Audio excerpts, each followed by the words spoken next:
Hello and welcome to this video where I'm going to be explaining the exact nature of my mind, where what is it about me that enabled me to be very successful in school and education.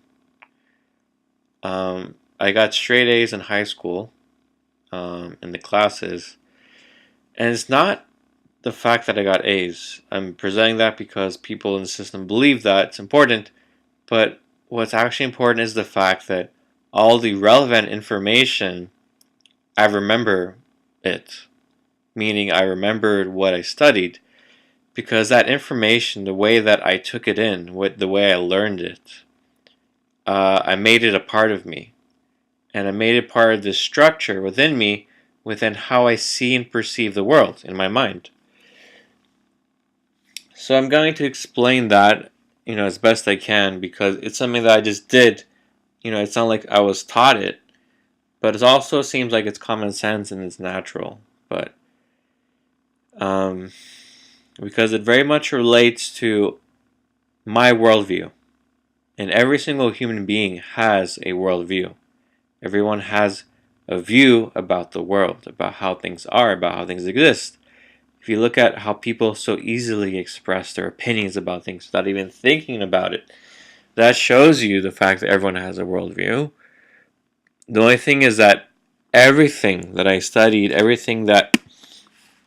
all information I came across, I made it a part of myself and I placed within my worldview and I challenged it. Because in order for it to become part of my worldview, I need to be able to challenge it to see the truth. Because I am 100% committed to the truth, the absolute truth. And there is a truth. And I know there's even let's call it a sect of people who believe that there is no truth, that you can't tell the truth. I know that there is. For me, it's common sense. Why there is the very fact that you have all these people look at the same object and see it from all different angles, but it's still that same one object. And when you get down to the physical, that's what you can rely on, that which you can see, and that which isn't an opinion or an idea or anything like that. It's something that's fixed. It's here. So I can go into a lot of arguments with that because I've had people argue against that, argue that this world isn't real, that things are transitory, as if that means anything. So I've faced all sorts of different points of view.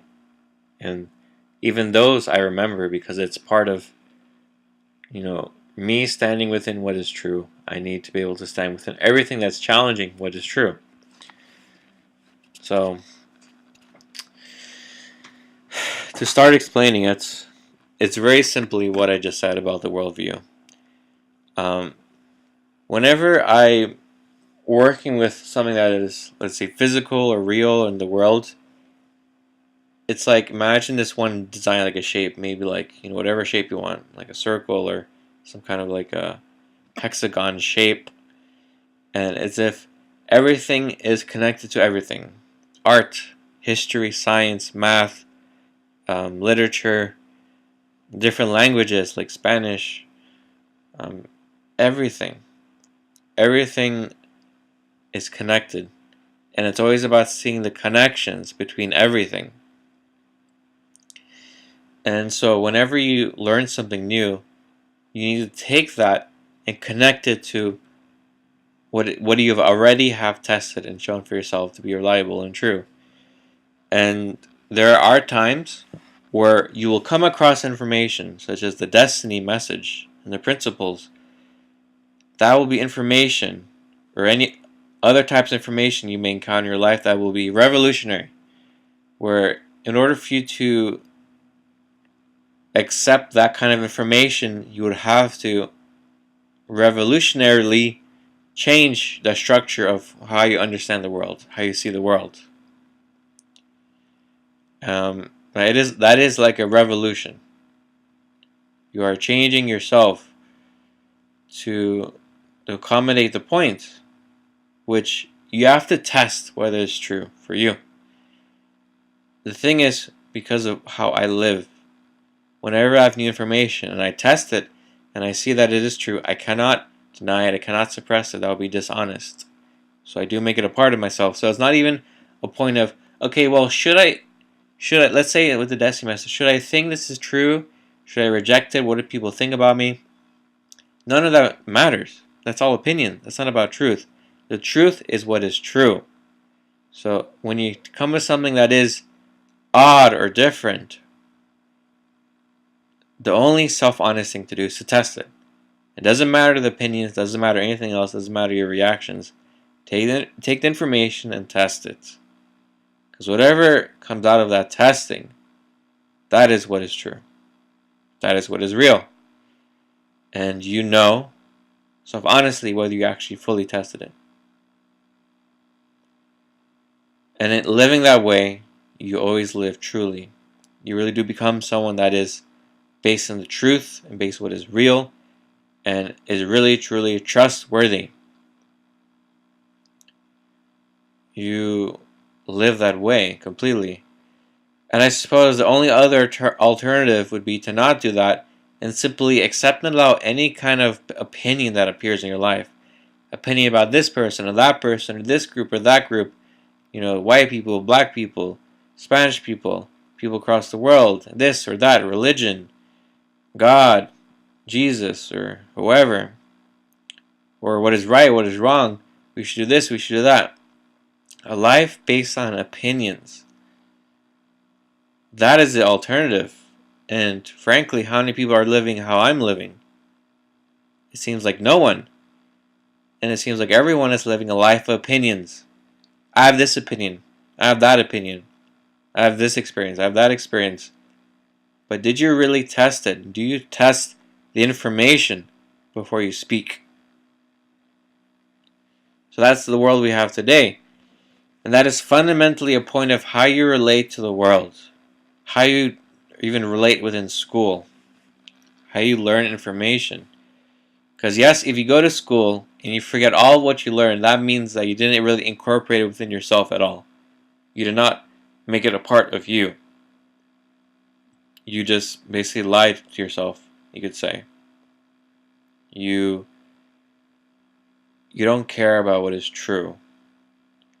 And if you don't care about truth, then what you do care about is what I explained as the alternative about what you feel. Whether this makes you feel good or bad.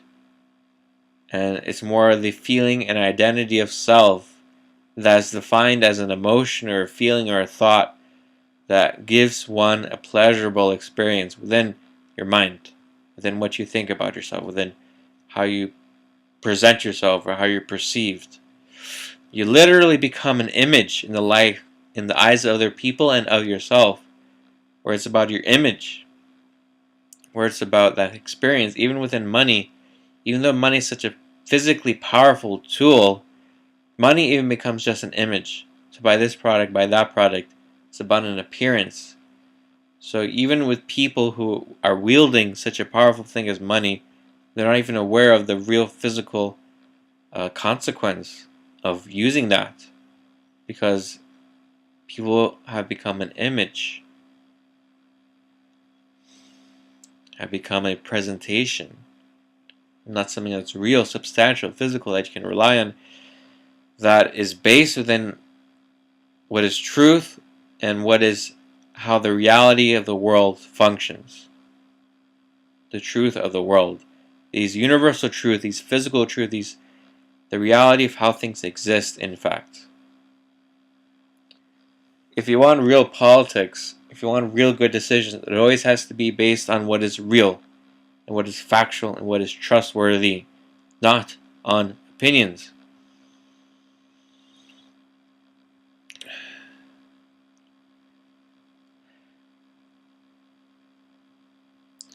Oftentimes, the people who are working with their hands, who are doing physical work, they have a greater access to the point of being physical, practical. It should be a requirement for every single person, every single human being, to have such a life where everyone participates physically in some way in society.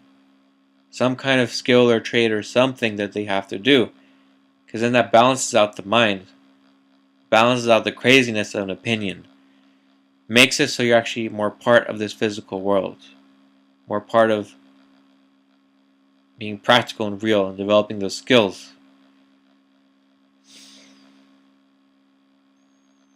Because when you have generations of people and families that have only worked within jobs of the mind, of having to convince people, having to sell people, having to talk, and that being your main skill and trade, without anything that's really physical, then you're used to, for example, stuff like lying and manipulation, persuasion, and that becomes normal.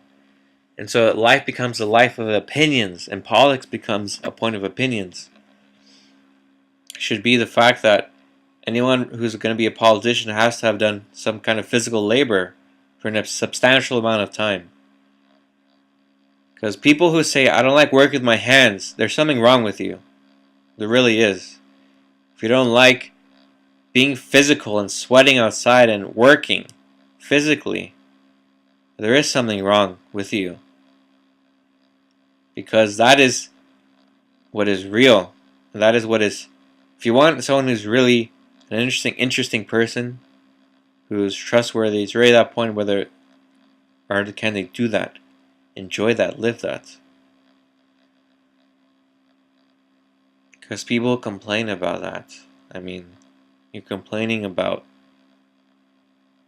your body even, how things work. You're complaining about even the burden of responsibility. How can you expect to take responsibility for things in this world if you can't handle physical labor?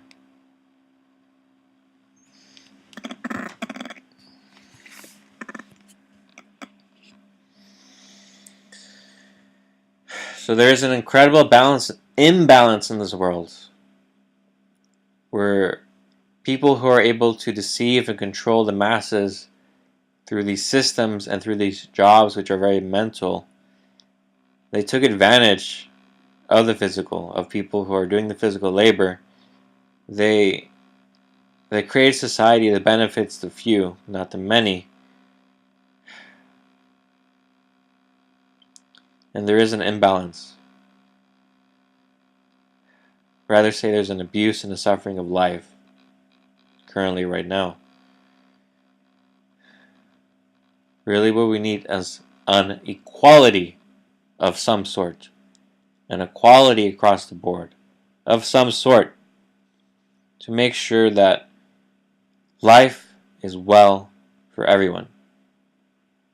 There are many ways to create such a system or structure, and it has to be through an agreement of people. So it's almost like a point of, hey people, the consequence of not doing this will be absolute destruction of society. Let's just create the point.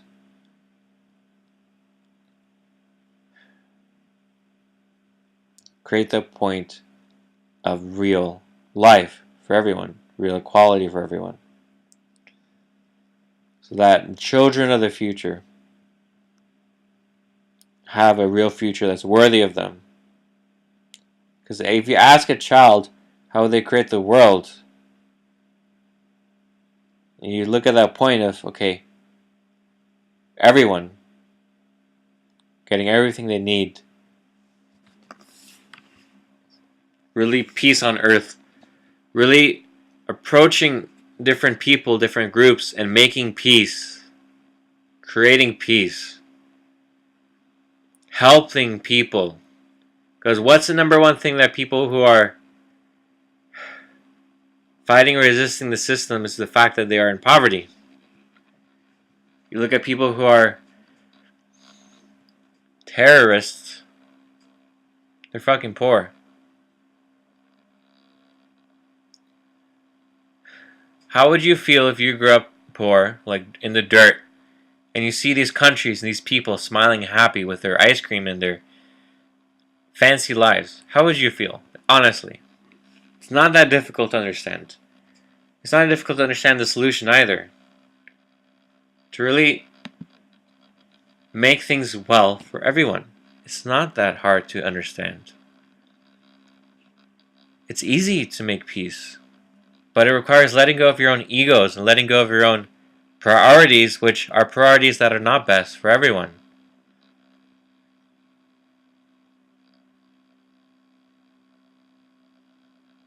We can have peace on the world, and we can end the tremendous waste of money on military.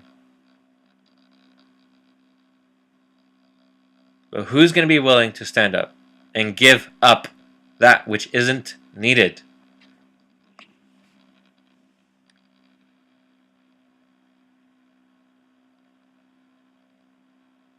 Let's really create the world so that it really is best for all. Make friends. Make friends with all these people from all across the world. All these different cultures that are different than you. Make peace.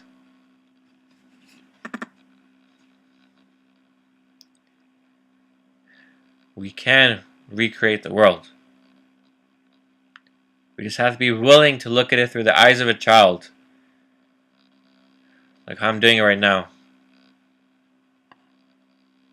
It's so easy. It really is.